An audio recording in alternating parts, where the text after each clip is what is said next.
e agora vamos falar sobre a participação e importância das mulheres, de pessoas indígenas, quilombolas, negras, com deficiências, ou LGBTQI+, nas eleições, né? Acompanhe a reportagem com Thaisa Aureliano aqui.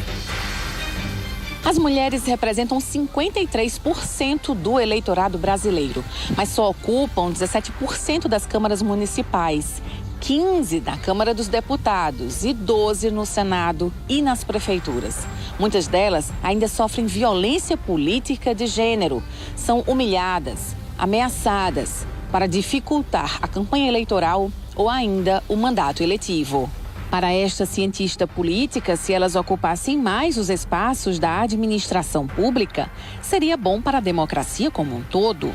A gente sabe que, na verdade, as minorias elas precisam compor a agenda, ou seja, elas precisam conseguir mobilizar e tornar aquilo que elas querem que aconteça viável.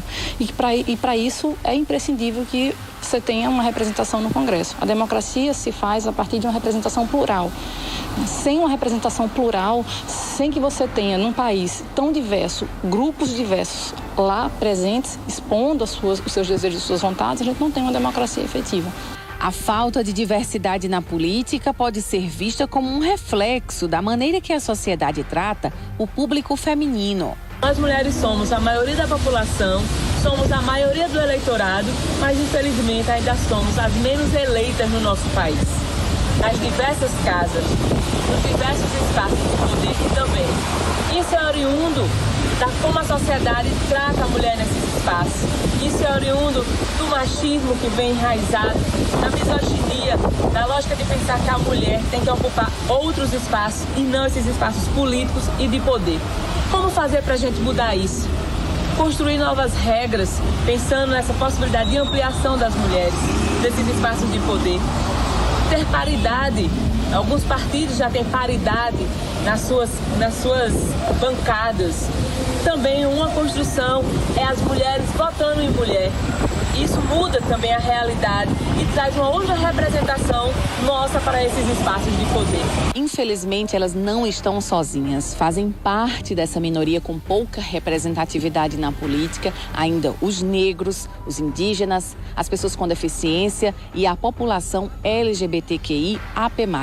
E para mudar esse cenário e ter efetivamente políticas públicas para esses grupos, que são maioria, só elegendo de fato quem pertence a eles. Somos maioria, populacionalmente falando, mas quando a gente vai falar de poder político e poder econômico, a gente não tem o mesmo peso que populacionalmente falando.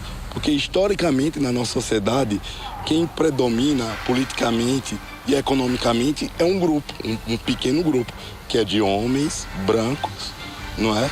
De meia idade. Se você pegar os políticos na sociedade brasileira, essa é a característica deles que vem se perdurando por todo o processo histórico, passando de pai para filho, não é?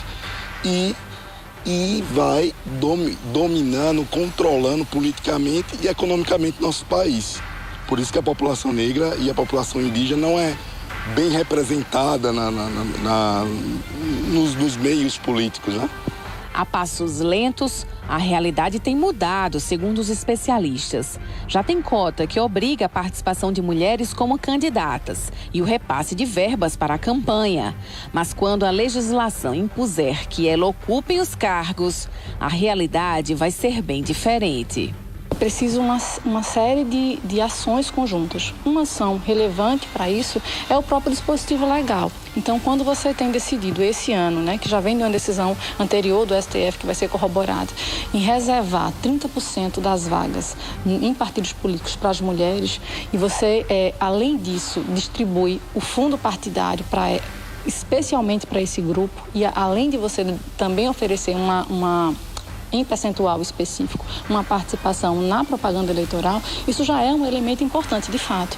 Mas isso por si só não resolve, porque é preciso que essas candidaturas, além de existirem, elas sejam viáveis, elas sejam eficazes, né? E para que, então, a gente tenha, além de um percentual significativo de candidaturas femininas, por exemplo, mas também das outras minorias, além disso, a gente tenha também uma representação efetiva nos assentos legislativos. As cotas nos partidos é fundamental, mas a gente precisa fazer valer de fato e de direito, que tenha dinheiro, que tenha recurso, para que mulheres, negros, indígenas possam fazer uma campanha de forma verdadeira, como diria lá, quando eu era pequena, Vera, né? E que garanta que esse pessoal possa concorrer de fato e de direito. Arapuã Eleições 2022. O seu voto em primeiro lugar. Olha a hora!